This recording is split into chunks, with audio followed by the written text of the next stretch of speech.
Voy a iniciar la grabación. Ok, amigo. Estamos en la hora. Buenas noches a todos. Buenas noches. Hola Buenas noches, Diana, hola Lo Dianita. querida último, Diana, hola. Carmen, te escribí al WhatsApp. Te voy a copiar los enlaces de los videos que estabas pidiendo, ¿ok? Gracias. Muchísimas gracias. Ya. Comparto pantalla, Rodri.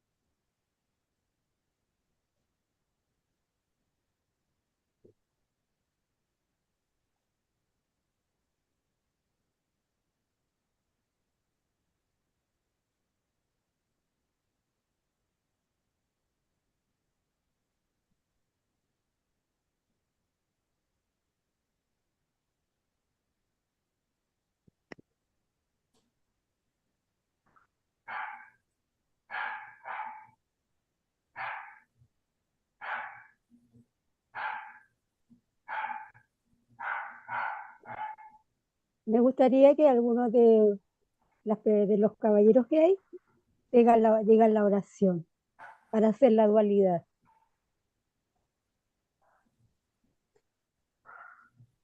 No tengo problema yo. Muy bien, Alberto, adelante.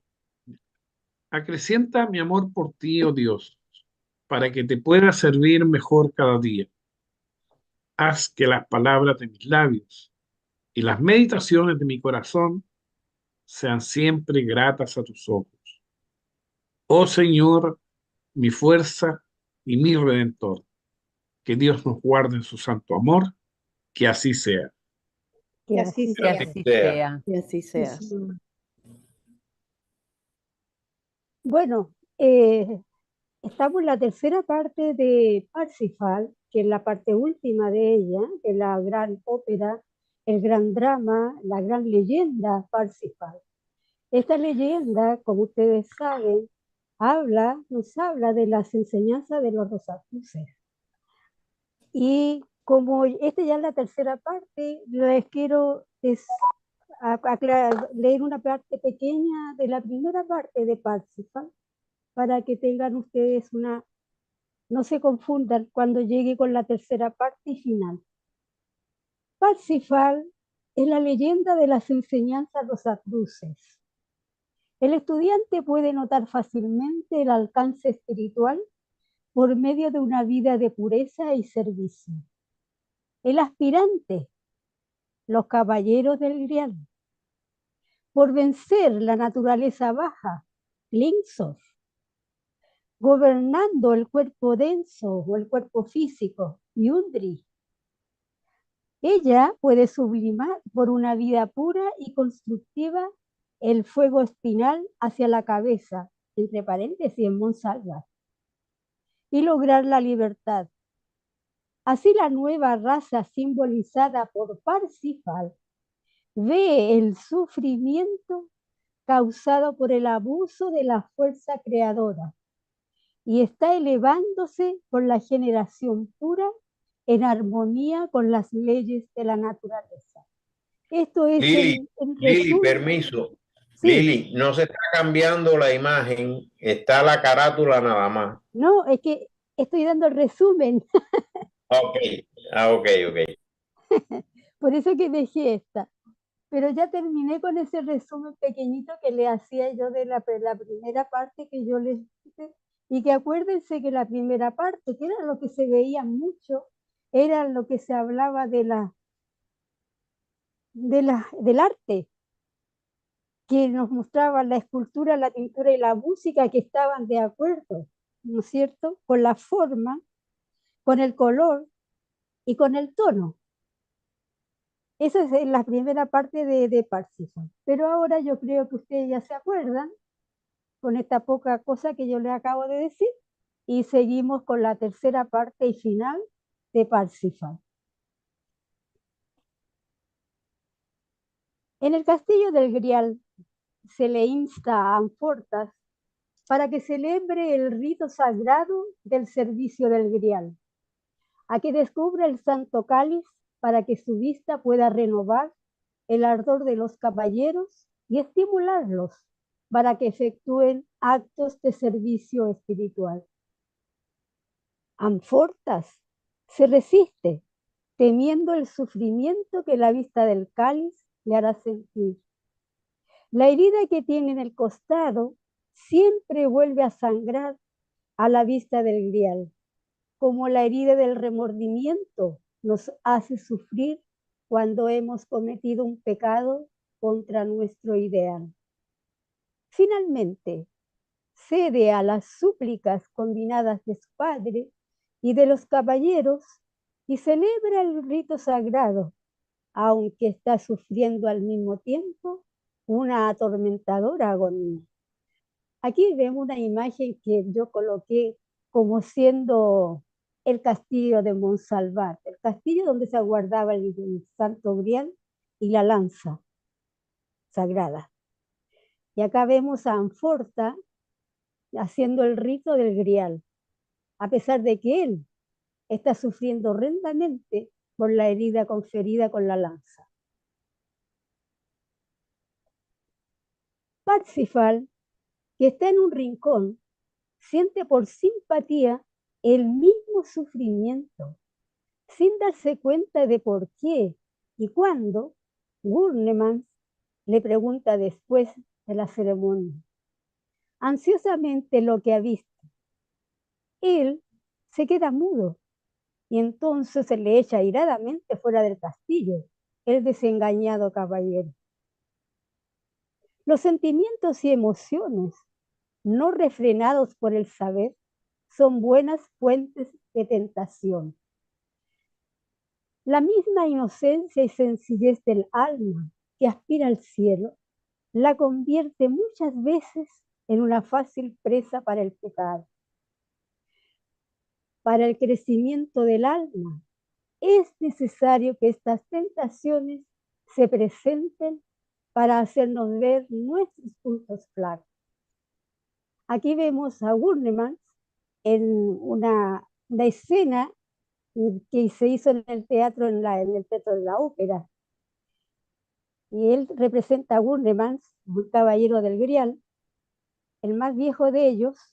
Y acá vemos a Parsifal, que está siendo echado por los otros caballeros. Acá veo yo coloqué este cuadro porque esta, si no me equivoco, fue la primera tentación del hombre. Acá vemos a Adán y Eva, que simbolizan los primeros padres, ¿no? Y ella recogiendo el fruto, a pesar de que Dios les había prohibido ese árbol, el árbol del bien y el mal. Pero ella, la Eva, no dijo, pero ¿por qué no puedo comer de ese fruto? Se ve tan apetitoso, se ve tan agradable. Y fue tentada por este caballero que tiene la forma de la serpiente. Y este caballero aceptó la mitad de ese fruto y él cayó. Y ahí tenemos la primera tentación. Si caemos, sufrimos lo mismo que Amfortas, pero el dolor desarrolla la conciencia y nos hace aborrecer el pecado, fortificándonos contra las tentaciones. Todos los niños son inocentes porque no han sido tentados. Solo cuando hemos sido tentados y hemos permanecido puros, seguimos siendo inocentes. O bien, cuando hemos caído y nos hemos arrepentido y reformado, somos virtuosos. Por esta razón, Parsifal debe ser tentado. En el segundo acto vemos a Clinsos despertando a Grimdrill, porque ha observado que Parsifal viene a su castillo y le teme más que a todos los que han venido antes, porque es un tonto. Aquí vemos a una persona muy arrepentida. Él, ese arrepentimiento lo lleva ya, si es un arrepentimiento sincero, lo llevará a ser virtuoso. Y acá vemos a este personaje tan maravilloso, a nuestro Maestro Cristo, Jesús, consolando a un hombre que está muy arrepentido. Acá vemos a un inocente niño soplando las estrellas. Miren qué belleza. Y acá vemos al mago negro Klingsor despertando a Yundri para que vaya a tentar a Parsifal. Un hombre de sabiduría mundana es enredado fácilmente por los engaños de las doncellas flores de su jardín. Pero la sencillez de Parsifal le protege, y cuando esas aparentes flores humanas le rodean, él pregunta inocentemente: ¿sois flores? ¿Exhaláis un olor tan suave? Para vencer su pasividad es preciso emplear la astucia superior de Yundri. Y aunque ella suplica, protesta y se opone, es forzada a tentar a Parsifal.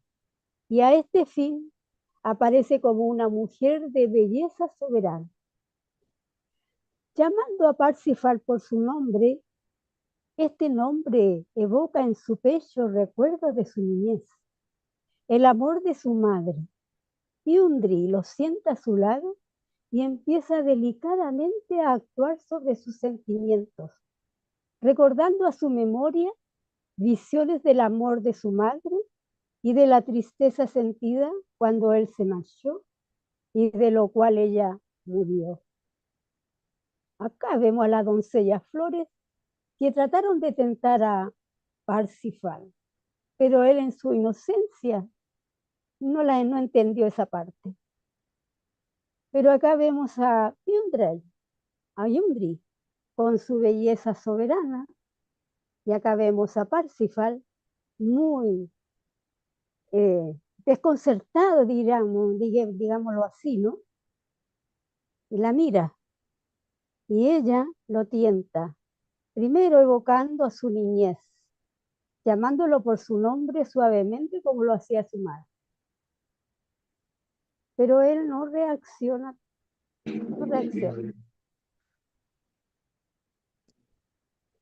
Después, Yundri le habla del otro amor que puede ser una compensación para él, del amor del hombre por una mujer. Y finalmente ella pone en sus labios un beso ferviente, largo y apasionado. Ante esto, se produce un silencio profundo y terrible, como si el destino del mundo entero estuviese pendiente de este beso. Y cuando ella le coge en sus brazos, la cara de Parsifal sufre un cambio gradual, dibujándose en ella una mueca de sufrimiento. Levántase de un salto, como si aquel beso le hubiese inferido un nuevo sufrimiento. Las líneas de su figura pálida se hacen más intensas, y con las manos fuertemente apretadas sobre el corazón, como para sofocar una tremenda agonía. Acá lo vemos, muy extrañado, muy desconcertado y muy sufriente por esta tentación. Se le aparece en una visión el cáliz del Grial y Amfortas por el mismo horrible sufrimiento, gritando por fin: Amfortas, oh Amfortas, ahora lo sé, la herida de la lanza en tu costado es la que me quema el corazón y está aniquilando mi propia alma. Qué pena, qué miseria, angustia espantosa. La herida está sangrando en mi propio costado. Y continúa con la misma horrorosa entonación. No es solo eso. Esto no es la lanza hundida en mi costado, sino que hay fuego y llama dentro de mi corazón que perturba mis sentidos. me hace delirar en una locura horrible de un amor doloroso. Aquí él es Parsifal y se figura Anfortas en sufrimiento de Anfortas al ver el Santo Grial. Y él siente dentro de él, dentro de su corazón, dentro la llama de ese sufrimiento. Y él no lo entiende, no lo comprende. Ahora sí, ahora sé cómo el mundo se ve agitado y convulso, y a menudo hundido en la vergüenza por las terribles pasiones del corazón. Gundry le tienta de nuevo. Si este solo beso os ha dado tanta sabiduría, ¿cuánta más tendréis si os abandonáis a mi amor, aunque solo sea por una hora? Pero ya no hay vacilación. Parsifal ha despertado. Ya distingue entre el bien y el mal y contesta: la eternidad estaría perdida para nosotros dos si yo me abandonara entre tus brazos, aunque solo fuese una corta hora. No solo no haré esto, sino quiero salvarte y liberarte de tu pasión, porque el amor que arde dentro de ti no es más que sensual, y entre este y el amor verdadero de corazones puros hay un abismo tal como entre el cielo y el purgatorio. Acá vemos una pareja apasionada y acá vemos ya la decisión de Parsifal, que ya ha abierto sus ojos. Y acá vemos ese amor puro. Puse estos dos pequeños porque ellos representan ese amor puro, inocente que hay en nuestros corazones. Ese amor inmenso, ese amor que lo abarca todo. Ese amor que es para todos. Cuando finalmente Gundry tiene que darse por vencida, se entrega a una explosión de cólera. Llama a Klingsor para que la ayude y este aparece con la lanza sagrada que tira contra Parsifal. Pero a este, siendo puro e inocente, nada puede herir, y la lanza revolotea alrededor de su cabeza sin tocarle. Él la coge entonces, hace la señal de la cruz, y el castillo de Klingsor, con su jardín mágico, se destruye. En el tercer acto estamos en un día de Viernes Santo, muchos años después. Un guerrero que parece venir de un largo viaje, vestido con una cota de malla negra, entra en las tierras de Monsalvat, donde Wurnemans vive en una cabaña. Aquí vemos la eclosión de cólera de Gundry y aquí a Klingsor, que no pudo herir a Parsifal, y todo esto se destruye. Todo se destruye. Y aquí vemos a Parsifal y aquí vemos a Wurnemans, el más viejo de los caballeros del Grial.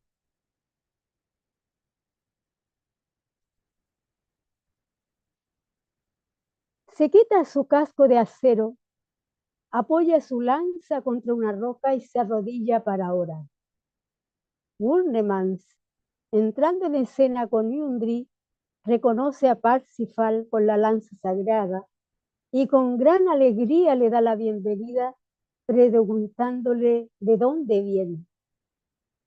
La misma pregunta le había hecho con ocasión de la primera visita de Parsifal, y entonces este le había contestado: no lo sé, pero esta vez es diferente, porque Parsifal contesta: vine después de haber buscado y sufrido.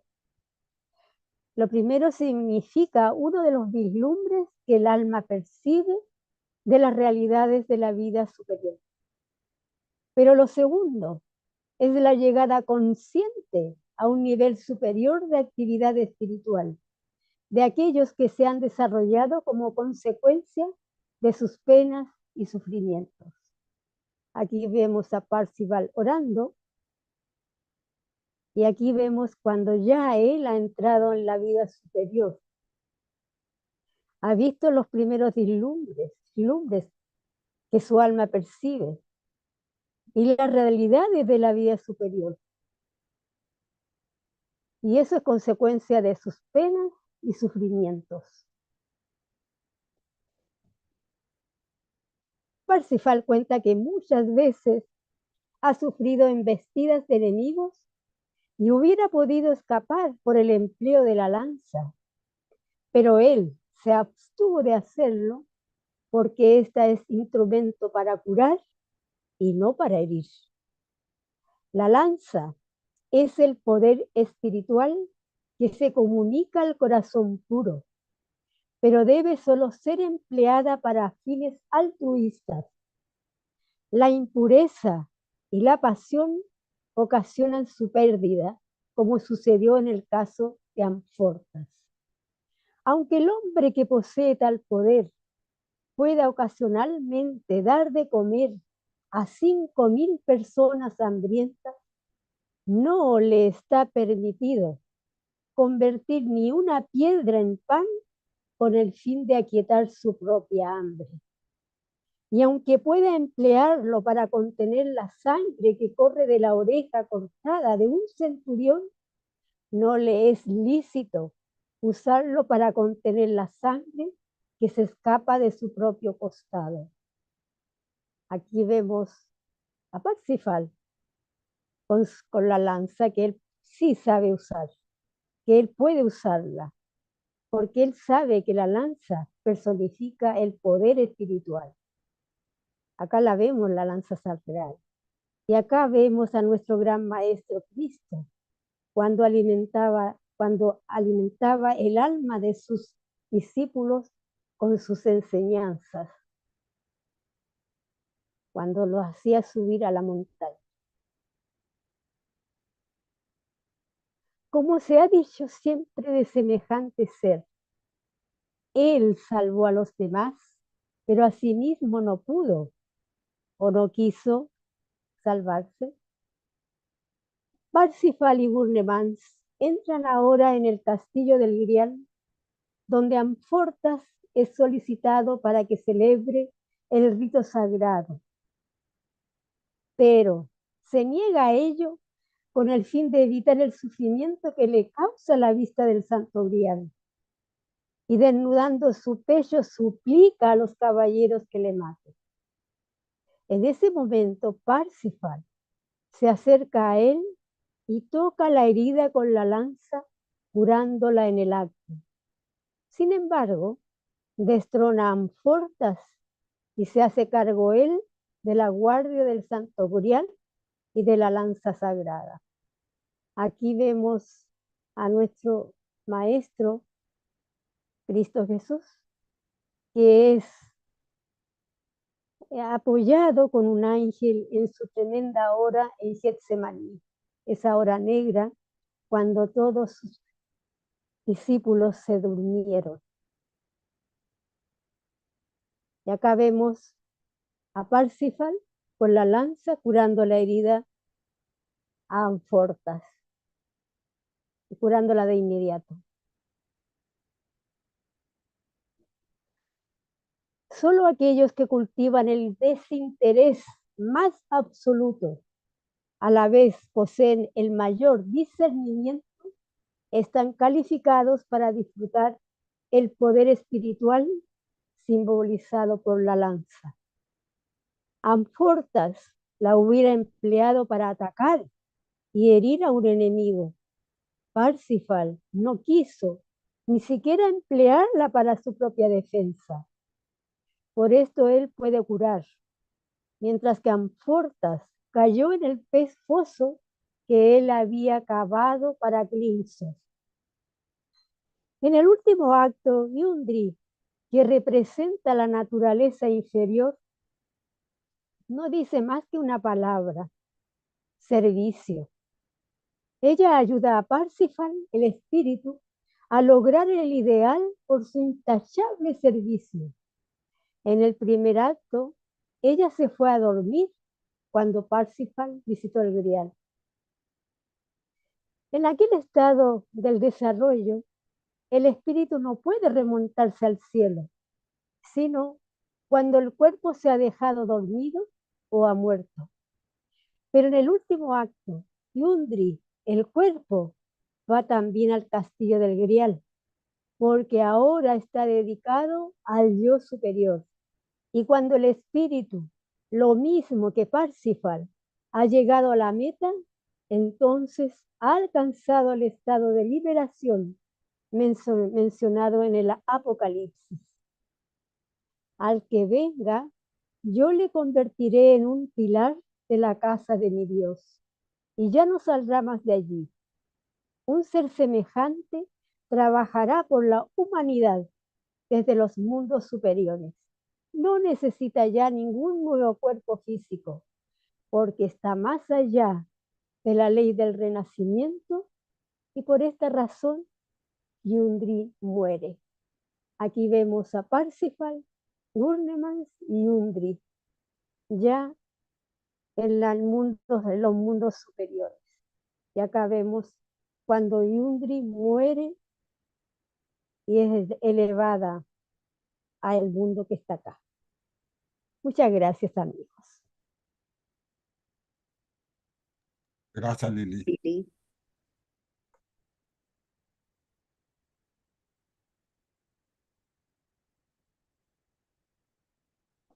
Ya dejé de compartir la pantalla y estamos listos para las preguntas que ustedes deseen hacer.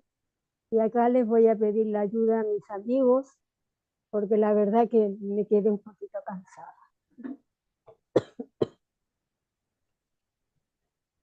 En todo caso, Parsifal es una leyenda, un mito, leyenda enorme, que están contenidas las enseñanzas de las enseñanzas de Rosacruces. Es muy importante. La música que hizo Wagner en esta ópera eleva el espíritu de las personas cuando ven esta ópera. Las personas que lograran tener la oportunidad de escuchar esa ópera y las que vienen a continuación más adelante, se van a sentir con su alma muy expandida, su conciencia muy elevada, porque realmente a mí la música de Wagner me llena. Eso es todo, amigos.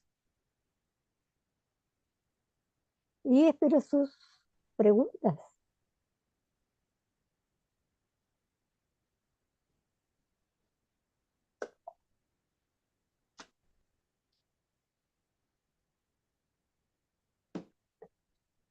Orianita, ¿qué te pasa que te veo y no te escucho?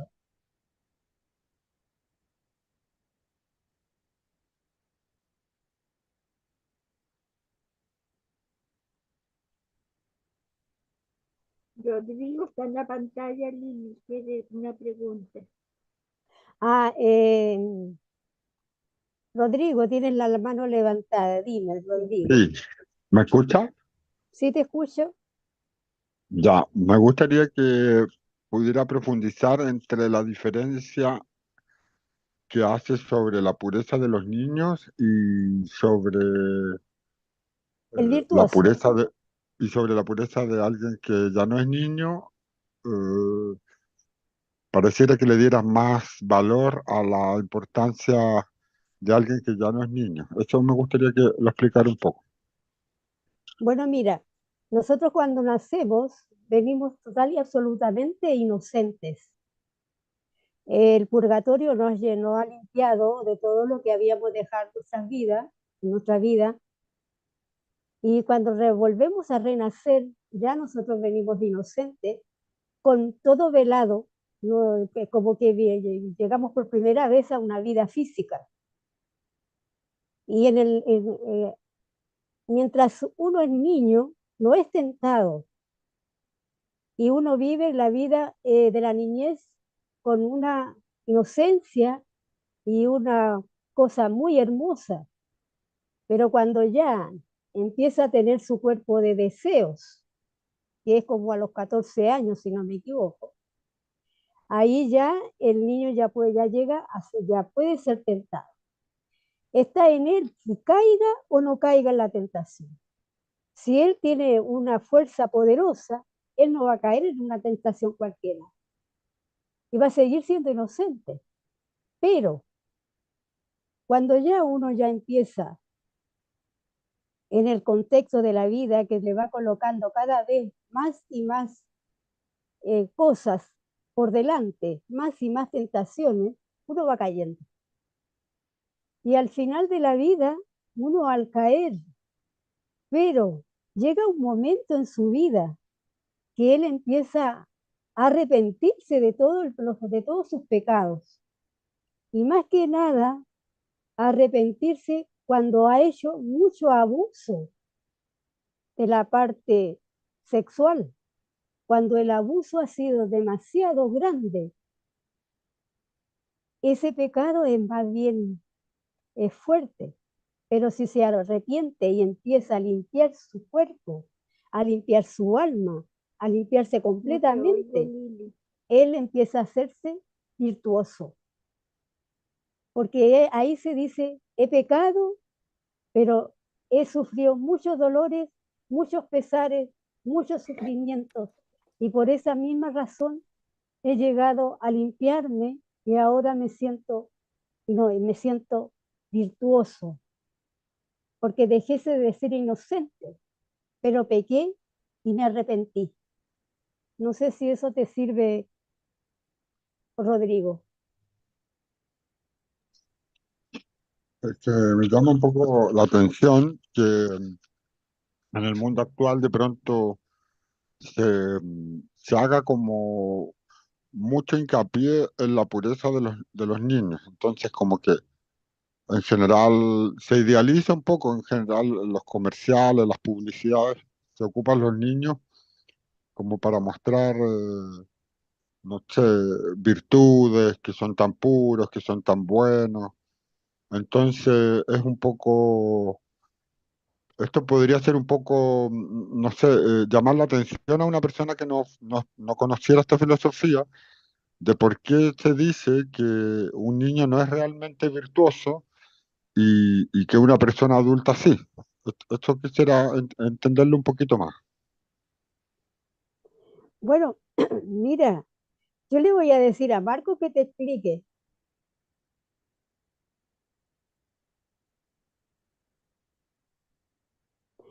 Susana tiene la mano levantada, yo creo que Susana te va a contestar o no, o Marco.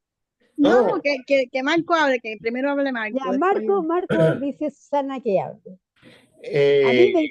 Cristo nos dijo que para entrar al cielo había que entrar con la inocencia de un niño. O sea, toda la maldad y todas las cosas que tenemos, que vamos adquiriendo al tener experiencia en este mundo, nos hace ser buenos y malos. Entonces, para ganarse el cielo, dice que hay que entrar con la pureza y la inocencia de un niño. Esto es fundamental. ¿Por qué? Porque mientras que tengamos todos los patrones y todas estas cosas que vamos adquiriendo, pues no vamos a tener que purgar muchas cosas. O sea, tenemos que pasar por el purgatorio mucho tiempo. No vamos a ir directo al primer cielo. Esto de Parsifal es una representación en un mito, ¿no? En una ópera, que fue como se concibió esto, donde hay un libro dedicado a esto de más gente que se llama Los misterios de las grandes óperas. Y aquí está reflejado precisamente Parsifal, que es un tonto, pero no quiere decir la palabra tonto, a lo mejor se expresa mal, es ingenuo, más bien. ¿Y qué pasa? Que desgraciadamente hoy en día hay tendencias a los niños inculcarle cosas que son de adultos, y esto no es bueno en estos momentos. No sé qué es lo que está pasando con la sociedad, pero sí tenemos que estar al tanto de todas estas cosas, porque el niño, cuando es niño, tiene que desarrollar su imaginación. y no podemos romperle esto con esquemas y patrones de cosas que son más propias de adultos. Pero en realidad, Cristo nos los dijo que para entrar al cielo hay que entrar con la pureza y la inocencia de un del niño. niño. Gracias, Marco. Totalmente de acuerdo con tu expresión. Susanita. Sí, gracias, Lili. Y muy linda tu clase, muy linda. Para contestarle a Rodrigo, mira, Rodrigo, yo me imagino que tú vienes más bien por la parte de que un niño, por ser niño, no viene libre de pecado, no viene libre de culpa. Él trae su carga, ¿no? Trae una carga que va a desarrollar. Lo que sucede es lo siguiente: el niño, hasta que no cumple los 7 y después los 14 años, no se le desarrollan ciertos cuerpos, como es el cuerpo de deseo. Entonces, en esa etapa, hasta los 14 años, los padres o las personas que están a su cuidado tienen la responsabilidad de, de acentuar las cosas positivas que pueden ayudarlo después que nazca en él el cuerpo de deseos, ¿no? Y si se le dan una mala orientación, pues lo que van a hacer es reforzar la parte negativa.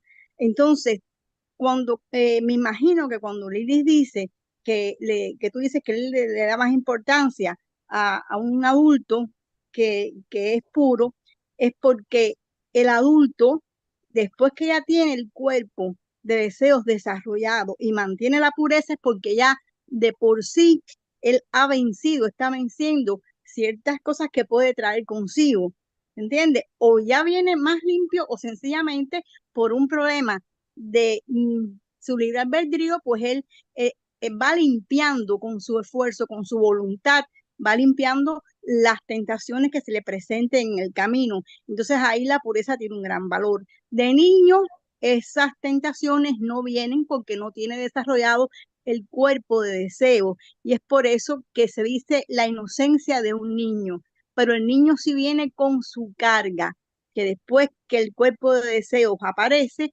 esa carga sale a flote y entonces es su responsabilidad completamente vencer las cosas que trae, porque sí las trae, aunque sea un niño, sí las trae, lo que no es consciente de ellas. Me imagino que eso es lo que tú, por ahí por donde tú venías, no sé. Yo estoy de acuerdo con Susanita y con Marco, sí, totalmente de acuerdo. El cuerpo de deseo no se desarrolla hasta los 14 años. Y ahí ya cuando ya dejan los padres de estar con el niño, ¿sí? Y a lo igual que la mente a los 21. Así que eso. Perdón, Lili, yo pienso que inculcarle a un niño conductas negativas, eso es una obra para mí casi criminal. Así es. ¿Tú entiendes? Para mí. Sí, así Y es. además, y ante la vida debe ser así. Por ejemplo, enseñar a un niño a robar, enseñar a un niño a cualquier cosa que pueda violentar sus estados emocionales y la conducta correcta, que todos sabemos cuál es la conducta correcta que un ser humano debe llevar. Ahora nos encontramos con un mundo muy convulsionado, Susana. Los niños están tan en peligro como los adultos. O sea, Así mismo. es algo tan terrible como está la cosa, ¿no? Y siempre tienen una forma de justificarlo. Eso, las personas que están en contra de las conductas correctas, del buen vivir del ser humano, siempre van a tener una bandera, ¿no? Encima para justificar las actitudes de ellos. Y, y no, yo pienso que la inocencia y los niños son intocables. Eso es una gran responsabilidad como sociedad que tenemos nosotros. Y si nos callamos, pues entonces somos parte del desastre que se puede ir formando. Entonces después, cuando sucedan cosas que no queremos, no podemos decir, pero ¿por qué sucedió esto como sociedad? ¿Me entiendes? Porque son cosas que nos hemos ganado. Unos por actuar y otros por no actuar correctamente. Así es, Susanita. Rodrigo. Sí, Rodri, Sí, sí, sí, estoy con reverberación. Oye, una pregunta para Marco de lo que dijo. ¿Cuáles serían unas 3 o 4 características de entrar al reino de los cielos como un niño? ¿Cuáles serían estas características que se deben imitar? El niño no ha cometido pecado. O sea, el niño, como no es responsable de sus actos, no está generando karma. Y precisamente ese es uno de los problemas que tenemos nosotros, que el libre albedrío nos hace generar karma. La ingenuidad del niño, la ingenuidad también. O sea, no podemos, o sea, cuando nos llega las cosas del mundo, pues en nuestra mente nace la maldad. Y entonces ya con esa maldad no podemos ganarnos el reino de los cielos. El reino de los cielos en nuestra filosofía es el primer cielo. O sea, es la parte de la vanagloria de las cosas buenas que hicimos. Pero tenemos que desgraciadamente pasar primero por el purgatorio y purgar todo lo malo. Por eso Cristo nos dice que no se puede ganar el reino de los cielos si no tienes la inocencia y la pureza de un niño. O sea, no hay maldad en tu corazón, no hay actos cometidos. ¿Cómo podemos lograr esto? A través de la retrospección. Con la retrospección eliminamos todo lo malo que hayamos hecho si hay un arrepentimiento de corazón, y para eso es la retrospección, precisamente, para purificarnos, para entrar, para quitar el tiempo que vamos a perder en el purgatorio, ir directamente hacia el primer cielo.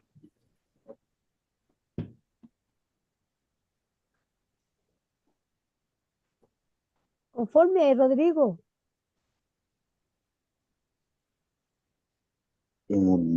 Sí, ok. Sí, solamente el tema de la inocencia me llama un poco la atención, porque justamente en esta lección se habla de que la inocencia no sería una virtud. Entonces, Porque pero el la resto yo, inocencia, No, fíjate, no, está fíjate. equivocado. Está La, equivocado, Rodrigo. La inocencia, fíjate, la inocencia no es una virtud entre No. comillas, porque si tú eres inocente, tú no eres maldito, tú no eres malo, porque eres inocente. Ahora, la inocencia adquirida con el conocimiento y la experiencia es bueno. La inocencia quiere decir que tú no sientas odio por una gente que te hace daño. Eso es ser inocente en un aspecto. No es inocente, no es no saber nada, no. Es adquirir la inocencia a través de las experiencias en este mundo, que es diferente.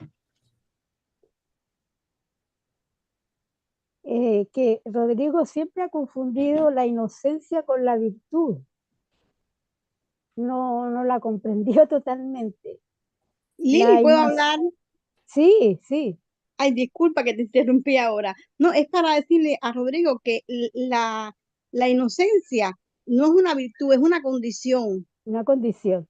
¿Entiendes? Y si lo miras así desde ese punto de vista, lo vas a entender perfectamente. Es una condición que tiene el niño y es una condición que se puede adquirir cuando ya se es adulto y se ha limpiado, y eso lleva, yo me imagino que lleve mucho tiempo, lleve muchas encarnaciones, y se ha limpiado, ¿entiendes? Nuestro cuerpo de deseo se va limpiando. Es sencillamente una condición. Yo no sé si tú has leído la Biblia, Rodrigo, o qué libros estés leyendo, no sé, ¿tú entiendes? No sé que puedas tener esta confusión, porque realmente hasta ahora está bien claro lo que es un niño hasta los 12 años, y lo que es una persona hasta los 21, y qué es lo que sucede en todas esas etapas. No sé. no, sí, no, sí, está bien. Me gustó mucho la respuesta de Susana, que dice que la inocencia es un estado. Yo también estoy de acuerdo, la inocencia es un estado de desconocimiento, de ciertas situaciones. Y por eso yo decía que la inocencia no es una virtud, porque el desconocer algo te hace inocente y puedes no pecar, pero no has conocido ese pecado y no lo has vencido. Entonces, yo estaba de acuerdo en todo, pero en el tema de ser inocente para entrar al reino de los cielos, y no estaba tan de acuerdo. Pero Sí, perdón, me desconocer atraganté y una estaba cosa, comiendo cabrita. Rodrigo, Perdón. desconocer Ah. una cosa te hace ignorante, no inocente. Es diferente. Ya está bien. Sí. ¿Qué más dijo Susana? Sí. Bueno, cuando me acuerde lo comento. Gracias. Ya, bueno, Rodrigo. Bueno, lo que Parsifal lo que más enseña es el camino que se tiene que seguir para lograr llegar a ser virtuoso, en realidad, porque uno tiene que ser tentado para llegar a ser virtuoso. ¿Por qué? Porque si uno no conoce, o sea, no se tienta, sigue siendo inocente. Lo que pasó con Parsifal. Parsifal resistió la tentación y a lo largo de todo lo que vivió, de todo lo que sufrió él aparte de ser inocente, también era virtuoso, según mi padre, según mi parecer. Él, él tuvo muchos pesares, muchos dolores, porque para llegar a los mundos superiores uno tiene que pasar un camino muy largo, muy grande. Tiene que afrontar muchas cosas, tiene que superar muchas pruebas en cada una de las vidas que tiene que vivir. En cada una de las vidas llegamos inocentes, como decía Susana, llegamos inocentes, pero con nuestra carga ahí listita para cuando después ya nos desarrollemos como adultos, ya tengamos que pagar esas deudas. Pero a veces llegan personas que vienen muy adelantadas a nosotros, pero muy adelantadas, que nunca caen en la tentación. ¿No es cierto? Esas personas llegan derechito al cielo. ¿Pero por qué? Porque ya han pasado vida tras vida, y han logrado ella en cada vida ir superándose cada vez más y teniendo menos deudas que pagar. Y en cada vida han ido dejando sus deudas pagaditas y en cada vida han llevado una vida superior, una vida espiritual, una vida de servicio a los demás, una vida compasiva, con gran amor. Amor compasivo, no amor humano, no ese amor que se le da a la gente, a una pareja. Tiene que ser ese amor fuerte. Entonces ahí uno ya deja de pertenecer al mundo. Cuando llega al otro lado, ya está preparado para ayudar a la humanidad sin tener necesidad de cuerpo físico. En lugar de irse al cielo a gozar, a ponerse guatita al sol ahí, no. Simplemente se va derechito a ayudar a la humanidad doliente. Y esos son esos grandes personajes que nos ayudan, que están detrás nuestro, que nosotros los percibimos. Sabemos que nos están ayudando a salir adelante, a ayudar a un amigo, a ayudar a una persona que está mal. En fin, ¿qué más que les puedo decir, amigos? El camino es duro, el camino no es liviano. Entonces, si cada día uno se levanta en la mañana, hace su concentración en forma muy fuerte, muy interna, y va limpiando, limpiando, limpiando, y entregándose a hacer al servicio a los demás.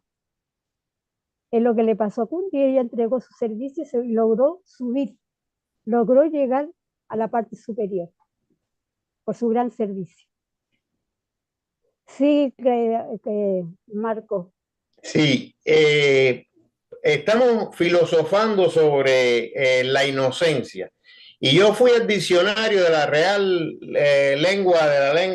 Real Lengua Española, y dice: inocencia, estado del alma limpia de culpa, que es muy diferente a ignorancia, que es desconocimiento total. O sea, inocencia quiere decir estado del alma limpia de culpa.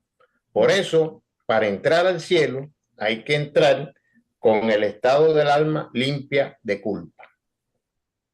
Así es. Esa es la definición de inocencia. Alberto. Gracias, Lili. Justamente por eso que las guaguas, cuando digo yo bebé, no guagua, que ya me llamaron la atención en Miami, me dijeron, así se llaman los buses acá.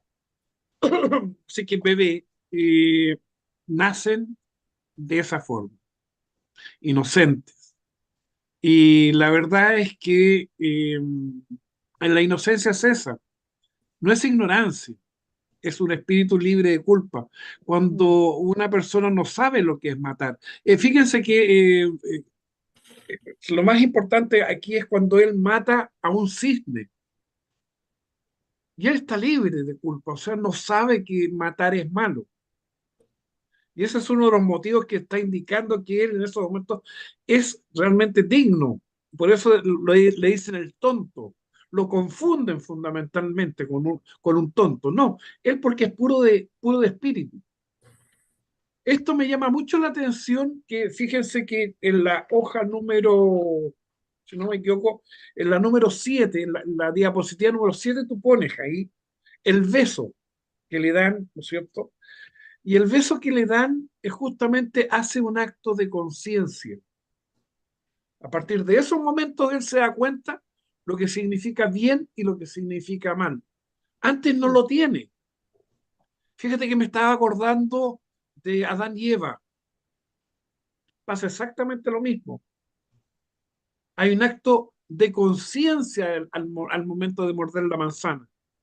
Y a partir de esos momentos, según lo que dice la Biblia, se dan cuenta que están desnudos. Lo mismo sucede acá. Sucede que hay un bien y hay un mal. Él se da cuenta a partir de esos momentos. Es un acto de conciencia que él hace. Entonces, a partir de esos momentos, ya es dueño de su destino. A partir de esos momentos ya hay un salto de esa persona. Y eso es lo importante, la interpretación que se le tiene que dar justamente a esa parte, claro. Así es. En todo caso, Parsifal es como enseñanza, como nuestra enseñanza, yo la encuentro maravillosa. En general, todas las óperas que hablan de toda la enseñanza, de nuestra enseñanza Rosacruces, son maravillosas, enseñan mucho. Y en la próxima clase, ya que me va a tocar luego, vamos a empezar con otra ópera. Pero como le digo, Parsifal, ¿qué más se le puede decir de Parsifal? Él simboliza a la raza nueva. Él simboliza a esa raza que vamos a hacer en la época Acuario. Digo, vamos a tener todos ya haber pagado muchos karmas, yo creo, ¿no? Y ya estar mejores con más poder espiritual. Alberto. Sí, para terminar, nada más cortito, nada más. Tú dijiste algo que era muy importante al principio. Al principio hablaste justamente que es una de las leyendas, de las enseñanzas. De la enseñanza Rosacruces. Exactamente. Y nos está enseñando a ser Rosacruz. Nos está enseñando fundamentalmente que, de qué se trata cuando hablamos del vaso limpio. pureza. Cuando se trata del vaso limpio, aquella persona que entra a un servicio de curación no puede entrar a robar. Pureza. Pureza de corazón, pureza de mente, pureza de físico. Por eso que en nuestros corazones no debe albergar las malas vibraciones, la ira, el enojo, el enfado, sino que por el contrario, un buen Rosacruz simplemente aparta todo eso. Y todos los Rosacruces del mundo deberían ser hermanos, no pelear el uno con el otro, muy por el contrario. Se trata que orar por aquel que está mal, ver la forma de solucionar los problemas, pero de una forma positiva. Hoy día mismo me decía un Rosacruz muy antiguo, me decía, no hay que odiar. Y muy por el contrario, no hay que hablar mal de los otros hermanos Rosacruces. ¿Por qué? Porque eso significa que en esos momentos tu corazón se empieza a vinagrar. Y eso no puede ser. Y eso es la enseñanza fundamental que tenemos que tener cada Rosacruz en nuestros corazones.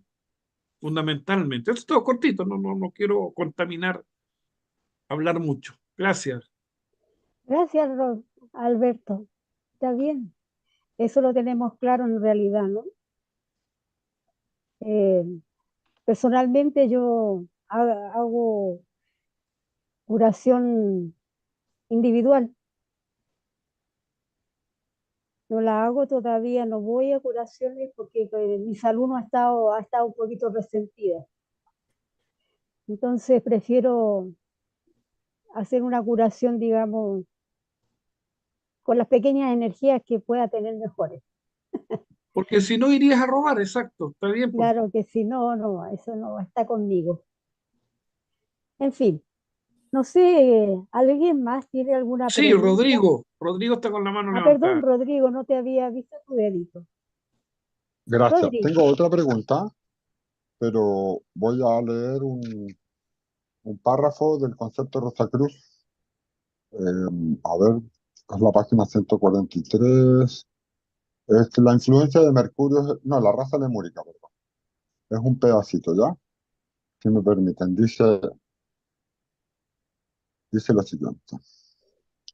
Los niños, en su pureza, son clarividentes, mientras permanecen en su inocencia, sin pecado. Ahí quiero hacer una observación porque la palabra inocencia tiene que ver con un tema también jurídico, o sea, alguien es culpable o inocente. Efectivamente, la palabra ignorancia no es sinónimo porque cuando alguien comete un crimen o es juzgado, no se le dice eres ignorante, se le dice eres inocente. Entonces, claro, el antónimo de inocente es la culpabilidad. Entonces dice, continúa. En su pureza, los niños son clarividentes mientras permanecen en su inocencia, sin pecado.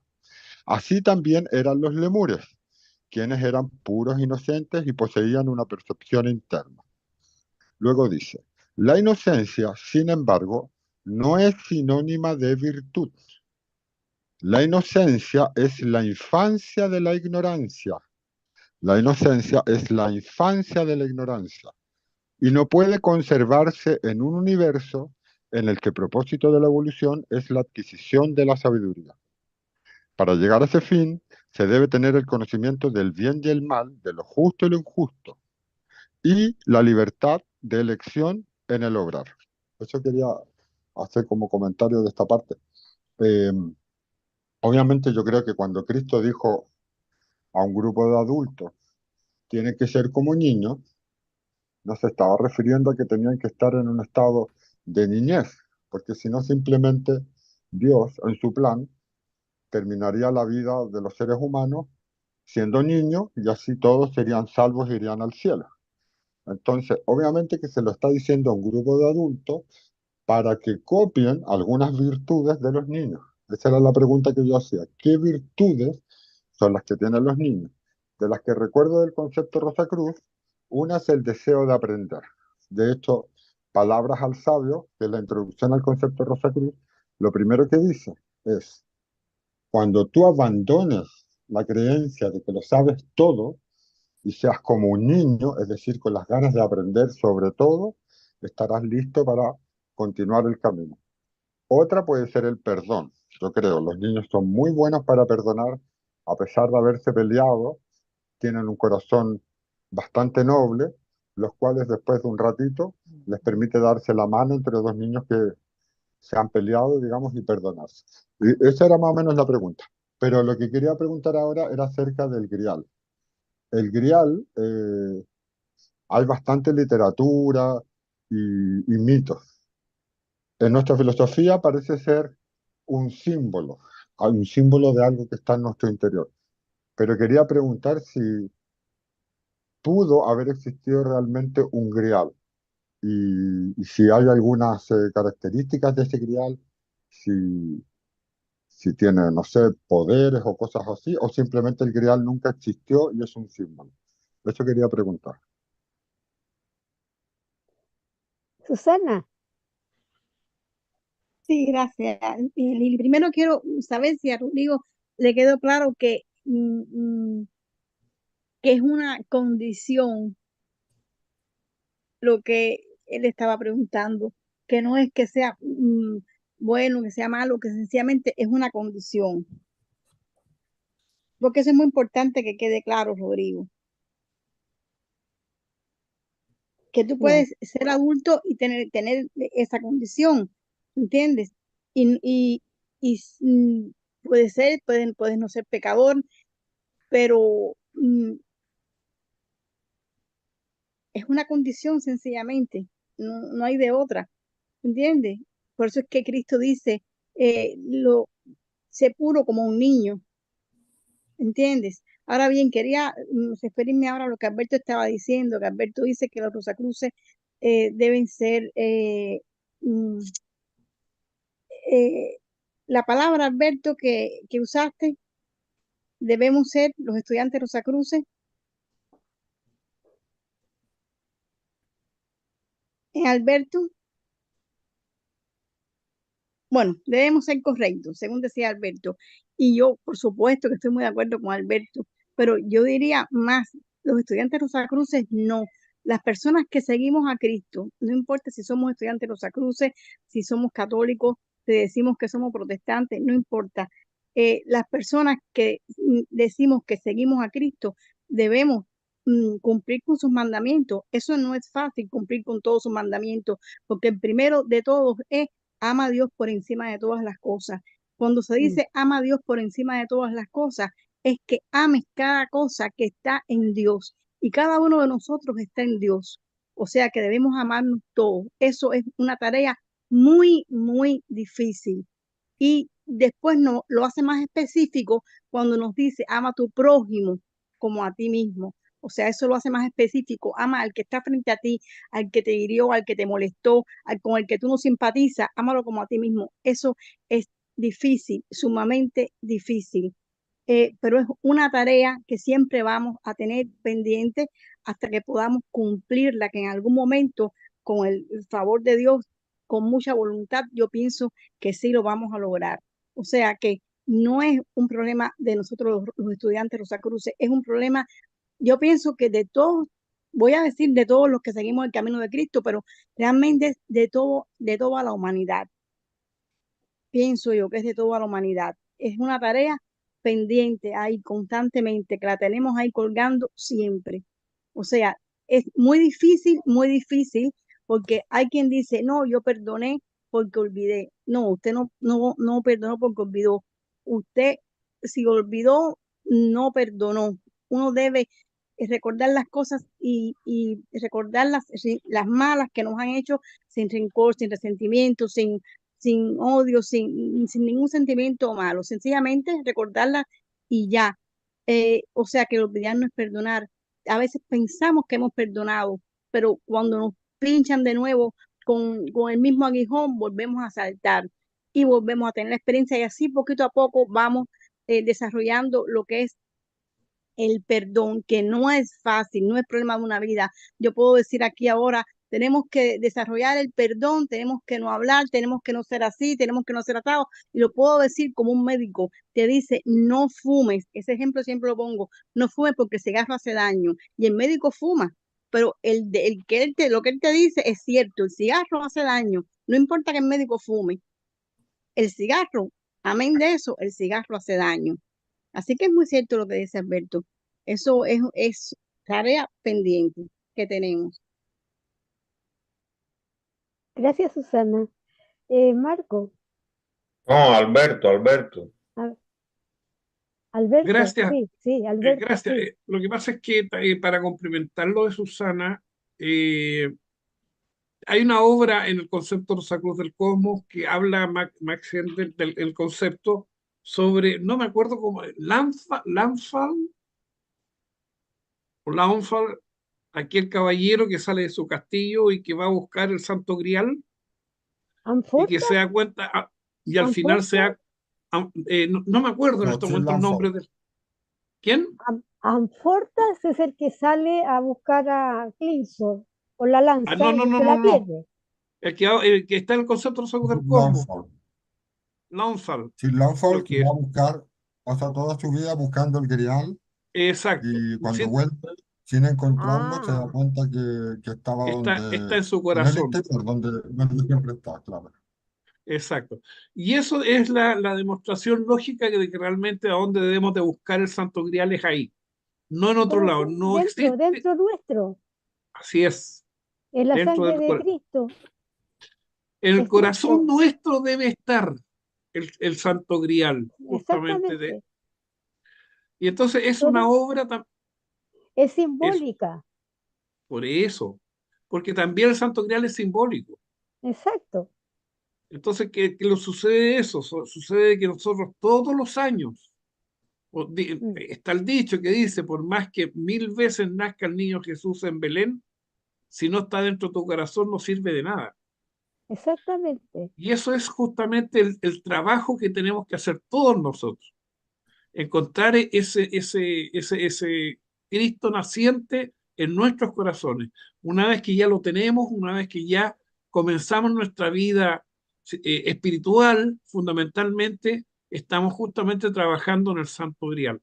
Por eso que es importante esto, cuando se habla de pureza, no se habla del físico, No, porque la pureza, imagínense la Virgen María.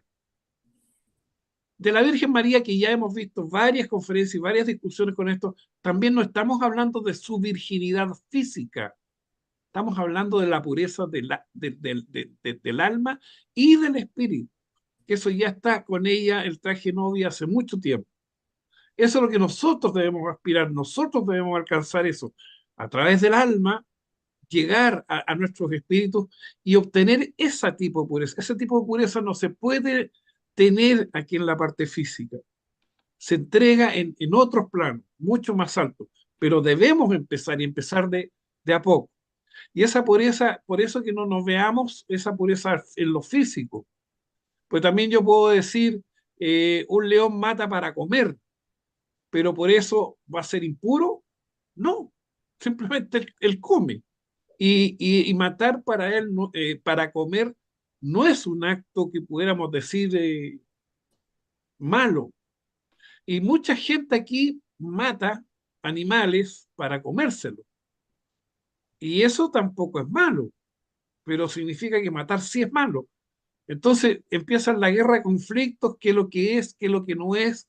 No se trata de eso. No se trata de hilar fino con la parte física. Hay que hilar fino en las partes sutiles. Hay que hilar fino en el espíritu. Tanto el espíritu nuestro, que es triple, justamente ahí es donde nosotros tenemos que trabajar. Y ahí es donde tenemos que tener la espiritualidad pura. Porque también podemos cometer muchas cosas acá y el alma se empieza a contaminar y el alma que le vamos a vestir ese espíritu va a ser maligna, va a ser mala. ¿Me entiendes tú? ¿Por qué? Porque, claro, yo maté, asesiné, robé, hice todo eso y todas esas son mis experiencias. Esa es mi alma, esa es mi alma espiritual. Es el alma en la cual voy a vestir mi espíritu. No está mal, pero igual está. Igual eso sube. Sin embargo, la pureza, madre, es decir, los actos que nosotros vamos haciendo y que fortalecen y van haciendo nuestra alma y que después cubre ese espíritu. Eso es la experiencia que nosotros nos llevamos. Ahí es donde está, ¿no es cierto?, cuando hablamos del vaso limpio. Cuando hablamos del vaso limpio, es justamente eso. No hay pensamientos, no hay sentimientos, ni de maldad, ni tampoco pensamientos de vulgaridad. Y además hacemos que nuestro físico también se mantenga en las condiciones que se pueda mantener medianamente básica o sano, si pudiéramos decirlo. Entonces, evidentemente, cumplimos con las tres condiciones fundamentales para los tres espíritus que tenemos. Y así hacemos que realmente nosotros tengamos esta posibilidad de seguir evolucionando. Esa es la palabra correcta, evolucionando. Eso es todo. Gracias, Alberto. Susana. Y disculpa, Lili, porque he hablado mucho hoy, pero es que me quedé conectada con la parte infantil, porque para mí eso es muy importante. Para mí los niños son sumamente importantes. Y hay algo que yo quiero decir. Dicen que al que mucho se le da, mucho se le exige. Nosotros tenemos unas enseñanzas que nos amplían nuestro foco increíblemente, bueno, hasta nuestro alcance, por supuesto. Y nosotros tenemos que tener bien claro lo que es el cuerpo emocional de un niño y cómo trabajarlo para poder mantener los estados más positivos en él para su futuro desarrollo. Y recuerden que no quiero hacer mención a específico, pero bueno, hay iglesias, hay templos, hay lugares eso donde los niños han sido, que son vulnerables, extremadamente vulnerables, han sido abusados, han sido abusados de mil formas, de mil formas. En las escuelas están siendo abusados los niños. Su inocencia, entre comillas, vamos a decirlo así, su inocencia ha sido pisoteada. Entonces, recordemos que existen, por ejemplo, aquí en Estados Unidos hubo una secta de un señor medio loco que, basándose en cosas religiosas, formó grupos y grupos, y lo que hacía era violar a las niñas, y al final creo que bueno, ha habido varios casos así. Mataron a las mujeres, a los niños, se suicidaron, fue bueno, fue algo horrible y no es justo, eso no es justo. El tema ese de los niños a mí me golpea porque son indefensos, son seres indefensos que tenemos la responsabilidad de cuidar, de amparar. Cuidando a los niños, estamos cuidando el futuro. Eso no se nos puede olvidar. Aceptar que un niño, que la inocencia de un niño sea violentada, admitir eso, no hacerlo, no, admitirlo, verlo y callarnos, ya eso es un crimen. Ya eso es un crimen. O sea que tenemos que estar bien al tanto de eso. No podemos irnos con la corriente. No, eso no es adaptabilidad. Irse con la corriente no es adaptabilidad. No, no vamos a confundir las cosas. ¿Entiendes? Hay tendencias que debemos frenar pensando en el futuro, por nuestro futuro. Y el futuro son los niños. Hay que estar muy claro en eso. No podemos confundirnos en eso. Tenemos que hacer mucha retrospección bueno, y tener mucho cuidado con esas cosas. Así es, Susanita. Alberto. Ya, última vez y no hablo más, me quedo mudo. Lo siguiente, hay que confirmar algo que yo estaba diciendo. Cuando uno se lleva todas las cosas malas hacia arriba porque ha hecho cosas malas, no tiene nada bueno que llevar. No es que se vaya al espíritu todo esto malo, no, por el contrario.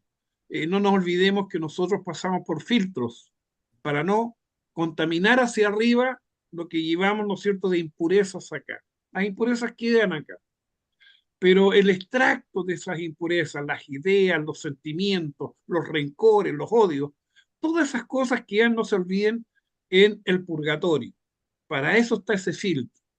Si vamos a estar mucho tiempo, si llevamos muchas cosas malas, mucho tiempo en el purgatorio, y realmente esta vida que tenemos, ¿no es cierto?, donde venimos a experienciar, no nos va a resultar muy buena, porque vamos a tener puras experiencias impuras.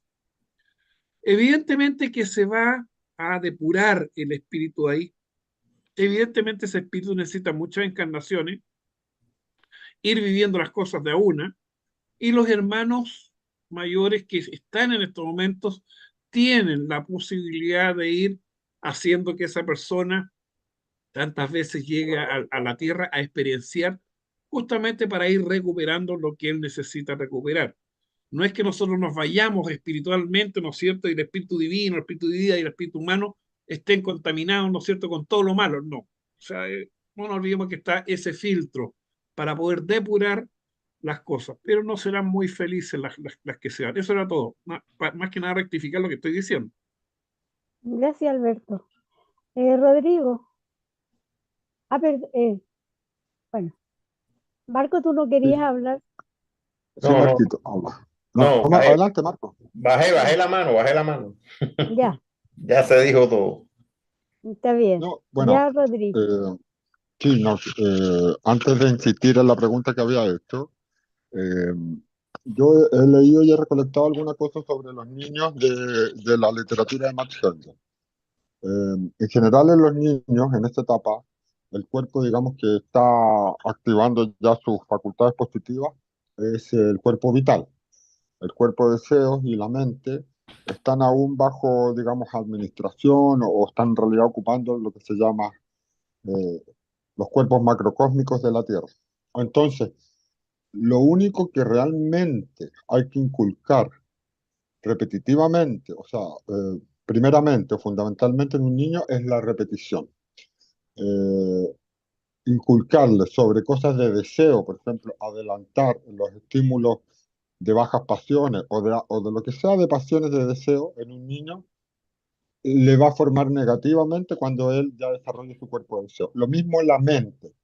Hay muchos padres que, viéndose orgullosos de sus niños, le estimulan mentalmente para que hagan cosas muy adelantadas a su edad. Eso también Max Heindel dice que es negativo, porque la mente de ellos aún no está en completo control del espíritu. Entonces no quiere decir que un niño tenga que no aprender ni nada, pero se sabe de muchos casos de niños superdotados en su infancia que de adulto parecen haber perdido un poco esas facultades o las conservan, pero a veces se sienten distintos a la sociedad y se conocen muchos casos de personas sumamente inteligentes que de niños mostraban virtudes, pero de adultos empiezan a mostrar otro tipo de comportamientos no adecuados. Entonces, a los niños lo que hay que hacer es inculcarle la repetición de los hábitos, la repetición de los comportamientos y sobre todo la repetición de las cosas puras y nobles. Eso también está en un librito que ustedes pueden bajar del Colegio Rosa Cruz, que se llama La Escuelita Dominical, que es un libro que pretende hacer una escuela basada en la filosofía de Rosa Cruz todos los domingos solo para niños. Ahí también menciona este tema que si se le repite y se le repite que el niño tenga interés o adore o tenga veneración sobre las cosas sagradas y las cosas buenas, eso se graba en el cuerpo vital y ya cuando es adulto y tiene mente o tiene cuerpo de deseos, que puede ser un cuerpo de deseos, digamos, con tendencia a las bajas pasiones, haber repetido de niño en el cuerpo vital esas cosas positivas, esas virtudes, le permite a él tener un corazón noble que lo puede guiar a veces sobre su cuerpo de deseo. Entonces, es muy importante la repetición de las cosas buenas, de las cosas nobles, eh, constante, y básicamente eso es lo que quería opinar sobre los niños. Y la pregunta que había hecho, si como el grial aparece en muchas religiones, quería preguntar si puede ser que el grial realmente fue algo real, concreto o simplemente un mito, más allá de nuestra filosofía.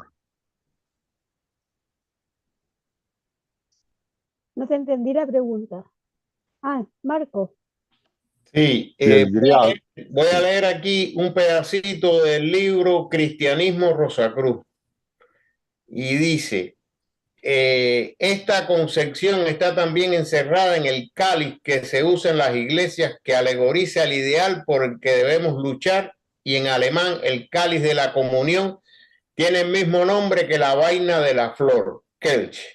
En otros idiomas su nombre también tiene un significado análogo. Así que el sagrado cáliz de la comunión no es una copa de vino, sino una copa que debemos considerar como receptáculo de la misma esencia de la vida en su pristina pureza, una esencia espiritual estimulante, no el paralizante espíritu que produjo Noé, el espíritu fermentado de la putrefacción, sino el fluido vivificante que es la sangre de la planta. Ahí tenemos una descripción de uno de los emblemas que los discípulos de los misterios tienen como ideales para realizarlo.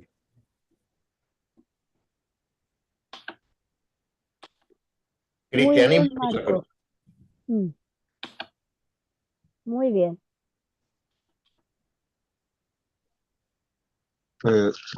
Sí. Repito la pregunta.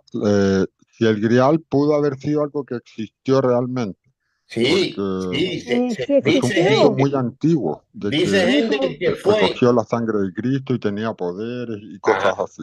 O Sí, simplemente Rodrigo, sí, ese hecho sí histórico no existió. existió. Esa es la pregunta. Sí, existió el grial. Existió la copa en donde recogieron sangre de Cristo, sí. Dice Max Hendel que la copa fue la que utilizó el Cristo en la última cena y que José de Arimatea la cogió y con ella recogió parte de la sangre que fue vertida y también se llevó la lanza. Posterior, dice Hendel, estos artículos fueron enviados al cielo y se mandó a que se construyera un castillo que es el Montsalvat, ese, donde caballeros lo guardaron. Sí, físicamente existió, porque José de Arimatea lo tuvo mucho tiempo consigo, inclusive lo guardaba hasta en la prisión. La lanza y la copa. La copa. Sí existió en realidad, pero es un símbolo. Fíjate que en todas las iglesias hay un lugar, en las católicas, hay un lugar que se llama el Santísimo, que es un cuartico que está oculto en otro lugarcito donde las personas van a orar allí.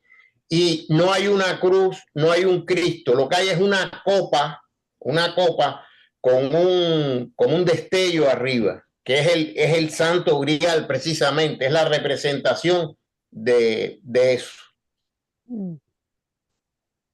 Simbólicamente.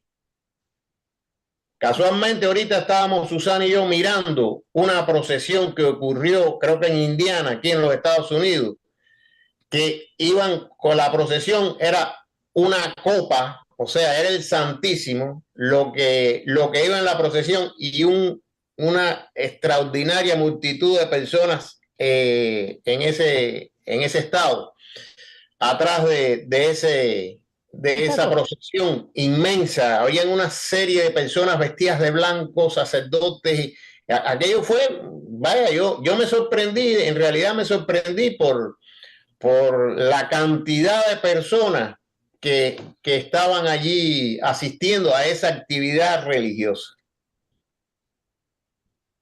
Impresionante. Susana. Sí, Rodrigo, bueno, no solo Hendel lo dice, si tú vas a buscar en otros lugares, tú te vas a encontrar que sí, físicamente sí existió, y como dice Hendel, es la misma copa que usó en la última cena del Cristo, y que sí, se recogió con ella la sangre de Cristo y de Jesús cuando es derramada. Y por eso es que le dan tanto poder, simbólicamente, se le da tanto poder a ese símbolo, porque la sangre purificada del Cristo salva, dicen que salva, que es la salvación. Y por eso es que, como dice Marco, existen en las iglesias, existe algo que se llama Santísimo, donde hay una copa que es el símbolo de la sangre purificada del Cristo, y ahí las personas van a orar cuando tienen en una extrema urgencia, un extremo padecimiento, algo, porque es como si de ahí recibieran la sanación máxima, vaya, un galardón, un don grande, una misericordia inmensa, algo así. Lo consideran así los católicos y muchos religiosos. Pero sí, físicamente sí existió. Que se ha quedado como un símbolo también es así. Sí, incluso han hecho películas del Santo Grial. De Sí, hecho, hay una película que se las recomiendo, que se llama Los Elegidos, de Chosen, que la está entregando en capítulos en Netflix. Y es muy interesante, está muy bien llevada. Está muy a la Biblia, ¿cómo se llama? ¿Se puede decir? Pone la Biblia muy abiertamente. Eh, Sale el personaje que hace de Cristo Jesús. Es un hombre que da tanta cosa, da tanta fuerza. No sé explicarlo bien, pero me interesó mucho y la sigo viendo. Y la última parte que dieron, que es cuando Cristo toma un burro para ir a Jerusalén, a su viaje, cuando lo reciben con palmas esa es la última parte que dieron, y sale las palabras salen como están en la Biblia. Entonces uno busca en los pasajes, están exactamente como salen en la Biblia. Y como le digo, el actor que hace de Cristo Jesús está tan imbuido en su personaje que no sé, es increíble. Es mi manera de verlo, ¿no?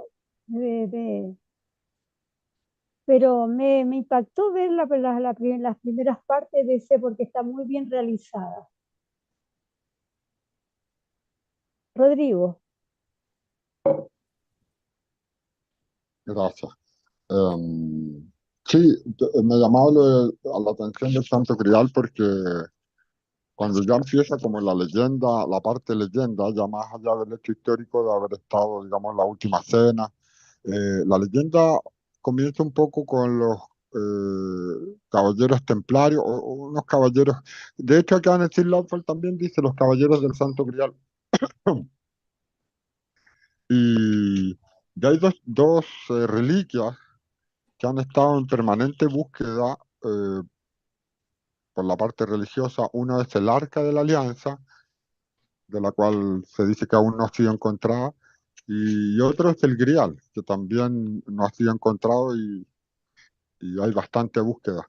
Y me parece que pudiera haber una relación entre los antiguos caballeros templarios de la búsqueda del Grial y los Rosacruces. Eh, de hecho, yo he escuchado a algunos probacionistas que, no sé, en un pensamiento mágico, no estoy diciendo que sea verdad ni nada, pero en un pensamiento mágico han comentado que es muy posible que la sede central esté relacionada con alguna de esas reliquias y esté en alguna parte de ese lugar. Entonces, lo he escuchado como comentario a ninguna de las personas que están aquí en todo caso. Bueno, eso con respecto al Grial y al Arca de la Alianza. Y con respecto a los niños, lo que voy a decir es parte de la literatura de Matt Handel. De todas maneras, cuando un niño nace en un ambiente donde se le pueden dar cuidados amorosos y propicios, por supuesto que esos padres están en el deber de estar a la altura de lo que pueden darle al niño, cariño, cuidado, alimento, etcétera.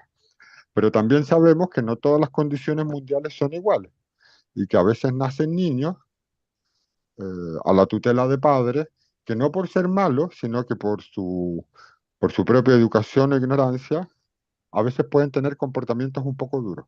A lo cual, Matt Handel, en su libro sobre astrología, menciona que aquellos niños que nacen en ambientes donde se les puede castigar un poco o ser duros con ellos, los padres, o a veces hasta tener situaciones un poco, digamos, de peleas y de conflicto y de restricción, fue una lección que también hizo ese espíritu, junto con los ángeles del destino, para nacer justamente en condiciones que le permitieran en su primera etapa de la vida tener restricciones sobre sus deseos y tener restricciones sobre su comportamiento, es decir, que le impidan hacer cosas, que lo reten, que lo castiguen. Entonces, si bien obviamente que nadie quiere que a los niños les pase eso, Matt Handel en los libros de astrología justifica que hay ciertos, de hecho le llama espíritus jóvenes, que nacen en esos ambientes donde hay un poco de castigo sobre ellos para que justamente su moral y su carácter sea rectificado a la fuerza, digamos, no voluntariamente. No es lo ideal, pero dice que hay espíritus que toman esa lección, o los ángeles archiveros lo mandan a esa lección, y parecieran vivir en condiciones que cualquier niño, digamos, de ciudad o de buena situación económica sería malísima. Para estos espíritus jóvenes, nacer ahí les permite una rectitud o una mejora sobre ciertas tendencias negativas que ellos hubieran adquirido si hubieran nacido en ambientes más flexibles, en ambientes donde se les hubiera permitido de pronto hacer de todo. Y esto no deja de ser un poco lógico, porque conocemos mucha gente de muy buena situación económica que teniéndolo todo, teniendo toda la educación, teniendo todos los recursos, de pronto jóvenes se desvían en temas de alcohol, de drogas o de comportamientos inadecuados que no condicen con todo lo que los padres les dieron. Eso quería comentar. Sí, Rodrigo, en realidad los ángeles del destino no se equivocan cuando van a colocar a un ser humano de vuelta a la tierra. Había una Astrid Pinto, tiene la manito levantada. Hola, Tienes el micrófono apagado, Astrid. sí, bueno, Susanita. Yo entiendo lo que Rodrigo está diciendo ahí, y yo creo que una educación recta no es mala, puede ser, pero cuando ya viene el castigo, por ejemplo, cuando la educación recta se convierte en algo más que rectitud, cuando se convierte en castigo, se convierte en abuso, aún, fíjate, aún el niño, cuando antes de reencarnar, antes de renacer, lo haya pedido para su avance, su adelanto, aún en esa situación, el que le infringe un castigo a un niño tiene que pagar por eso que está haciendo. Aunque el niño antes de renacer lo haya pedido y haya sido aceptado por los ángeles archiveros, aún así la persona que le infringe castigo a un niño, dolor a un niño, tiene que, a cualquier persona, a cualquier ser humano, pero sobre todo a un niño, tiene que pagar por eso. Así es.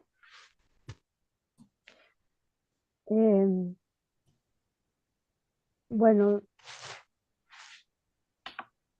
¿alguna otra opinión?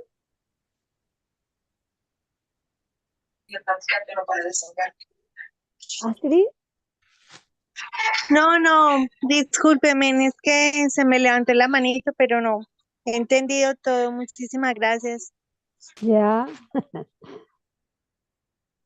Bueno, en todo caso yo tengo entendido que los ángeles del destino o ángeles archiveros dan a cada cual precisamente lo que necesitan para su desarrollo.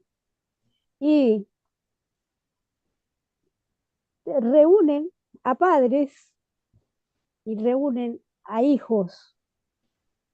Y ambos, este grupo reunido, ambos tienen los mismos karmas, por lo general, porque por eso los ubican para que puedan pagar esas deudas. Lo que tú decías, Rodrigo, sí, puede que esos padres que le dieron de todo a su hijo y que igual el chico no hizo caso de todo lo que le dieron los padres y se desvió del camino que ellos le señalaban, seguramente esos padres también hicieron lo mismo con sus padres anteriores y que puede haber sido ese hijo. Esa es la explicación que yo podría darle a lo que tú dijiste. Porque yo siempre digo, los ángeles no se equivocan. Entonces lo que tú vives con tu familia, ya sea con un hijo, con un nieto, lo que tú estás viviendo con ellos es porque tú en alguna vida hiciste algo que no correspondía y te toca pagar. ¿Y cómo te toca pagar? Bueno, tratando de corregir, de ayudar y de buscar la solución mejor para que ese ego de nuevo vuelva a tener una buena vida en o sea que uno pague esa deuda con esa persona y que quede en paz. Yo pienso que todo lo que a uno le ocurre en su vida es lo que uno eligió antes de venir a la tierra, de nuevo, al renacer. Lo eligió porque quería, como decía, uno viene, cuando elige, el espíritu está desnudo. Entonces, sí, démelo nomás, yo sé que lo voy a poder pagar. Lo puedo pagar. Pero cuando llega con el velo de la carne, se da cuenta que a veces es tan doloroso lo que tiene que pagar, que lo único que hace es pedir la ayuda a las jerarquías para que lo ayuden a completar esa misión. Eso es todo, Rodrigo.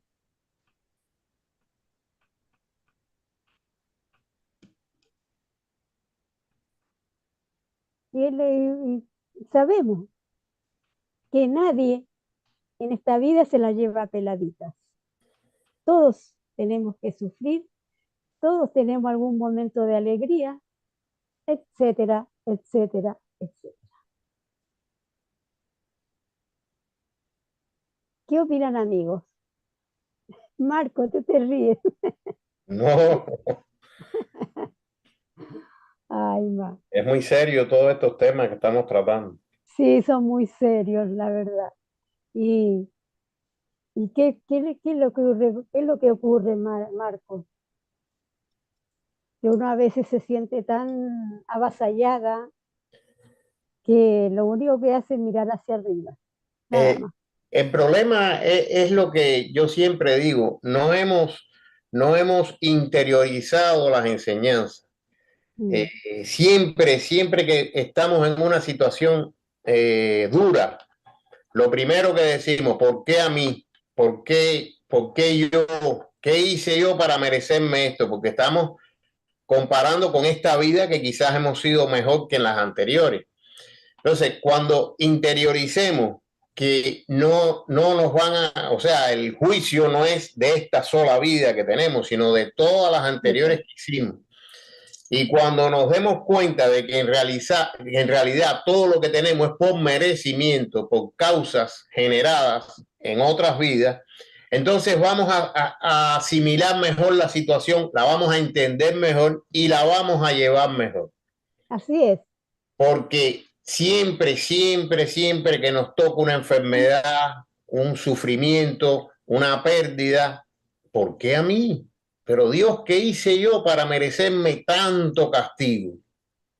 Y no, ¿qué hice yo? Preguntarle a Dios, ¿qué hice yo? No. Tengo que soportarlo porque por algún momento, por algún lugar, yo generé esto. Y vamos a tratar de resolver la situación, de salir lo mejor posible. Esa es la actitud que hay que tener cuando estudiamos estas cosas, que gracias a Dios encontramos esta fraternidad que nos ha abierto los ojos en muchas cosas, que nos ha enseñado las leyes que operan en el universo, que no son leyes de los hombres, que son leyes engendradas por Dios, por la naturaleza, por lo que se quiera, por el cosmos, por lo que se quiera decir. Pero esas leyes funcionan. Y cuando no las conocemos, no podemos saber los por qué y sufrimos más.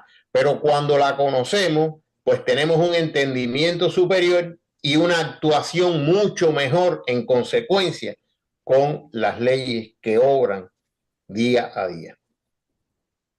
Así es, así es. Diana, Hola, sí, me quedé con una duda. hola. Hola, ¿cómo están?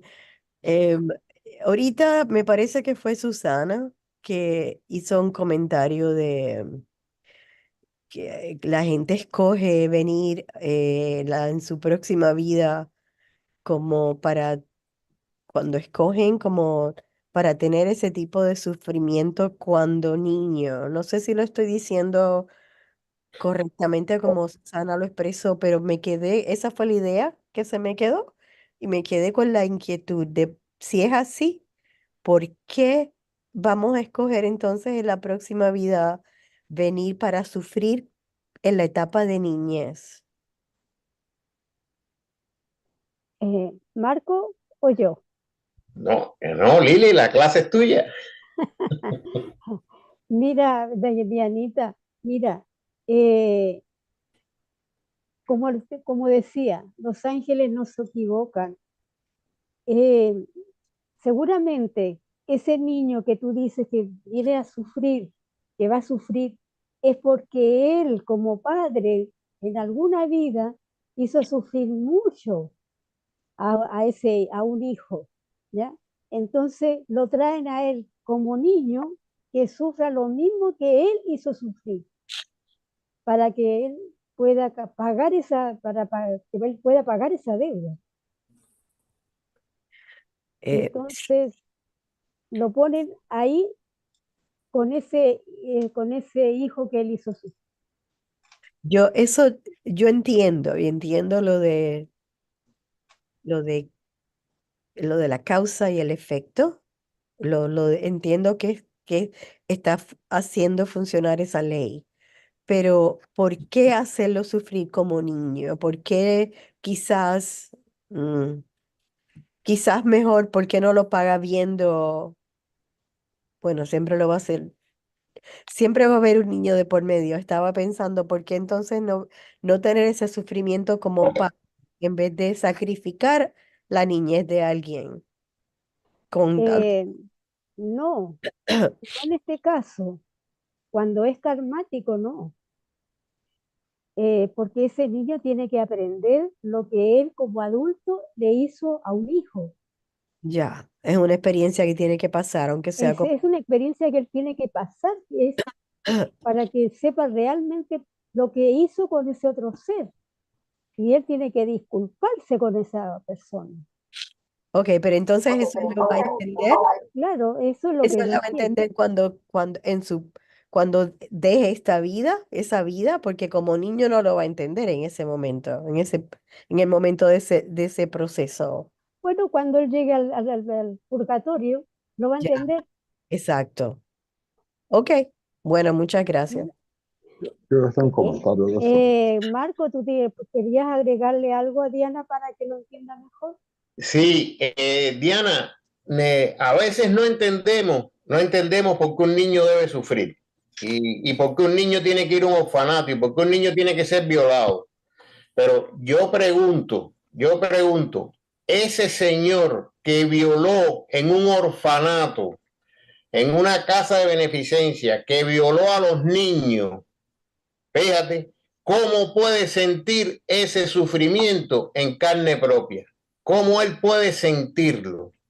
Tiene que nacer como niño y sufrir como niño, porque él provocó sufrimiento a los niños. Y es la única forma de que puede entender ese sufrimiento que sintieron esos niños, estando él o sea, acuérdate que aquí se invierten los papeles de víctima y de victimario, Y eso es la enseñanza mejor que puede existir. O sea, no nos parece duro, pero vaya usted a saber ese niño que sufrió, qué fue lo que hizo en otras vidas. Sí. Aparte de que también está el libre albedrío de los adultos que tienen a esos niños y pueden generar causas nuevas.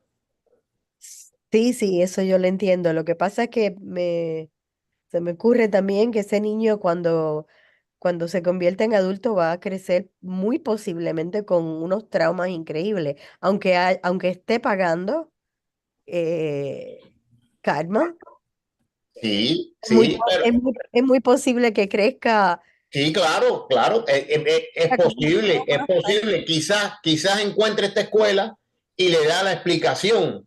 Oh, Exacto. mira, esto puede haberme pasado precisamente porque yo generé una causa en el pasado que no recuerdo, pero puede ser. Entonces, puede ser una persona de bien buscando esta justificación o inclusive si se encuentra con alguien que le explique y todas estas cosas, ¿no? Todas estas leyes que funcionan. Es como todo, no se encontró nadie, ¿no? Puede ser un bandolero, puede ser un violador, puede ser un asesino, puede ser lo que sea, lo que quiera hacer con lo que trae atrás. Muy cierto. Así es, Gracias. Marc, Un comentario. perdón, Rodrigo. Sí. Yo he leído la literatura de Matt Handel y la verdad es que yo no había hecho este comentario. Ya lo voy a hacer aquí porque hay poca gente y creo que es el momento ya.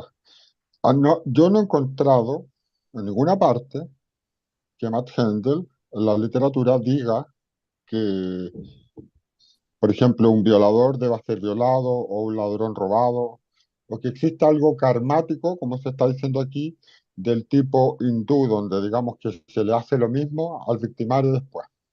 Yo no lo he visto, no lo he leído, no lo he encontrado. Lo que sí he leído, que en el purgatorio, efectivamente, ahí sí se produce un espejo, en el sentido de que lo que uno hizo lo siente y lo experimenta en carne propia, como la víctima, podríamos decir. Y dice Matt Handel que expulsado, digamos, esa culpa o sentido esos sentimientos, quedan grabados como rectitud de carácter debido al sufrimiento que se experimentó. Ahora, él dice, el hecho de que quede grabado esa rectitud o una especie de Pepe Grillo que nos diga, yo violé, al sentir eso me doy cuenta que hay dolor y por lo tanto me queda un Pepe Grillo, en una próxima vida probablemente se le pongan situaciones donde efectivamente pueda ejercer su voluntad y esa conciencia tenga la oportunidad de impedir que él vuelva a repetir el acto. Pero él dice que aún producido esto, la deuda no está saldada y se debe compensar. Y de hecho hace hincapié que en otra vida él no va a ser de nuevo castigado, porque dice explícitamente que no es el plan de Dios castigar dos veces o castigar simplemente porque la persona hizo. Lo que hacen los ángeles archiveros es hacer nacer a las personas que han tenido deudas de destino en situaciones de compensación, no de que el otro le cometa el acto de vuelta. ¿Qué tipo de compensación? Por ejemplo, el cuidado, tener que quedar a cargo, eh, tener que ayudarlos, tener que educarlos, porque dice que el objetivo es que se desarrolle el amor. Si el objetivo fuera que un violador nace después bajo unos padres que lo violan a él, ahí no habría un objetivo de amor, ni un objetivo, digamos, de evolución, sino que habría un objetivo de castigo, un objetivo de odio, un objetivo de pena. Y eso no es lo que dice la literatura de Max Heindel. En ninguna parte dice que en otra vida nosotros seremos castigados de igual manera. Esos han sido algunos comentarios que, no solo ahora que sé que están las personas, pero se ha extendido mucho esa creencia, pero la filosofía de Rosacruz no dice eso. Habla de la compensación, habla de que los hermanos que se odian deben nacer en una misma familia para que aprendan el amor. Eso es lo que dice al respecto. Ahora, con la pregunta que hacía Diana, nacen los niños en situaciones de familias conflictivas o con padres muy autoritarios porque ese espíritu joven necesita la restricción sobre su carácter, la restricción sobre los deseos que más adelante se van a hacer. Entonces, cuando a un niño en etapa de niñez donde se está desarrollando el cuerpo vital repetitivamente tiene un padre que lo denota, que le hace que no desarrolle el carácter, que, por ejemplo, se minimice, que se sienta poca cosa, lo que provoca eso es una restricción sobre el cuerpo de deseos que posteriormente se va a desarrollar, porque hay voluntades que a veces son ocupadas para el lado negativo. Entonces, si ese niño nace en un ambiente donde se le desarrolla mucho la voluntad, cuando el cuerpo de deseo nazca y, digamos, tome dominio un poco de su personalidad, va a ser voluntarioso, pero voluntarioso para hacer el mal. Esa es la razón porque hay niños que nacen en situaciones donde se les castiga, se les reta, se les regaña y así. Ahora, el hecho de que un niño nazca en un lugar donde sea violado, yo creo que esa es responsabilidad del adulto. Esa no es ninguna responsabilidad del niño, es totalmente responsabilidad del adulto. Nació ahí, probablemente podía suceder, pero Matt Heindel hace hincapié que hasta la bala no sea disparada, uno no ha cometido el acto. Y en el caso de una violación, es ejercida totalmente por un adulto o por un adolescente, por quien sea, pero es él el que comete el acto. Esto es lo que yo quería decir, que no, yo no he encontrado donde diga que un ladrón debe ser robado o etcétera. Gracias. Susanita, Rodrigo, en la pregunta número 11 de tema de pregunta y respuesta del tomo 1, dice, voy aquí, dice, de manera que no sufrimos de nuevo por los pecados cometidos en una vida anterior. Nacemos inocentes gracias al purgatorio y todo mal acto que cometamos es un acto de libre voluntad. Pero las tentaciones vienen a nosotros para comprobar si la purificación ha sido suficiente para enseñarnos las lecciones necesarias y es nuestro privilegio caer en ellas o mantenernos firmes y fuertes en el bien. O sea que cuando tú vienes, vienes con esa actitud de lo que sea. Y entonces tienes la tentación de hacerla o de no hacerla. Y mantenernos firmes y fuertes en el bien, pero no es así, no es así. O sea,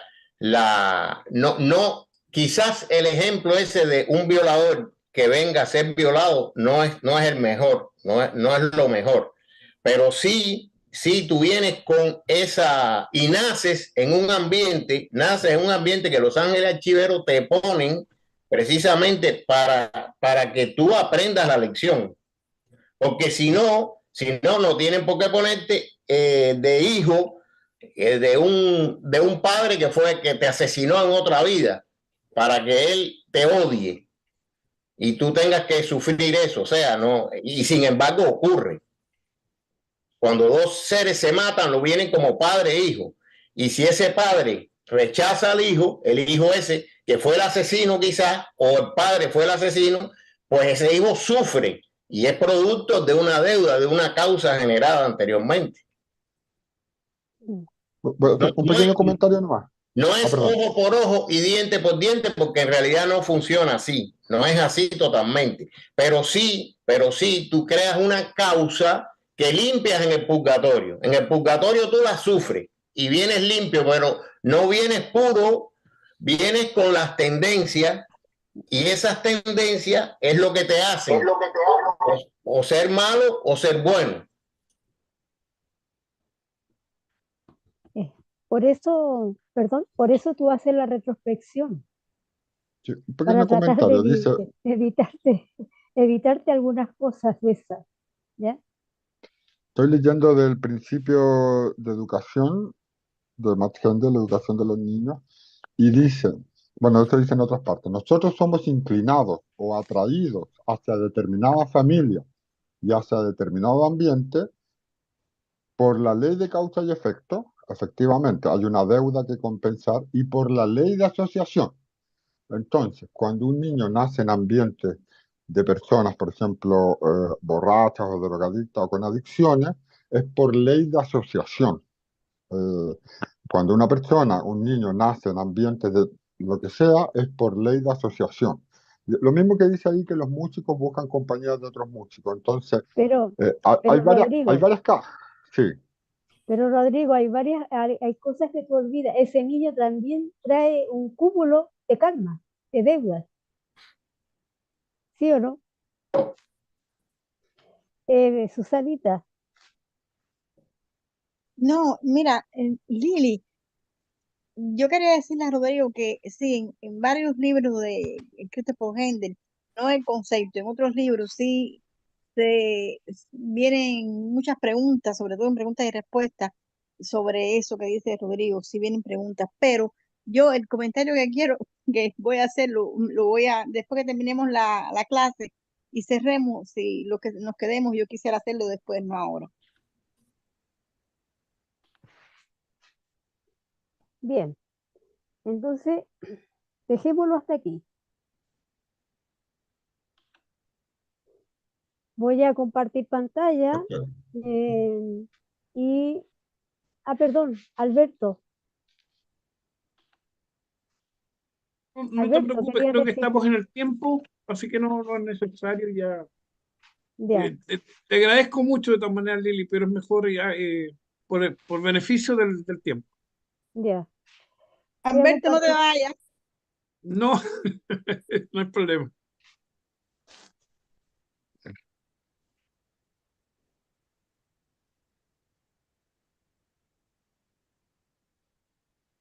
Lili, ¿sí? perfecto. ¿Qué va a decir en la oración? Marco está entusiasmado en decir la oración del estudiante. Soy equitativo, ¿viste? Ya, ahí está puesta.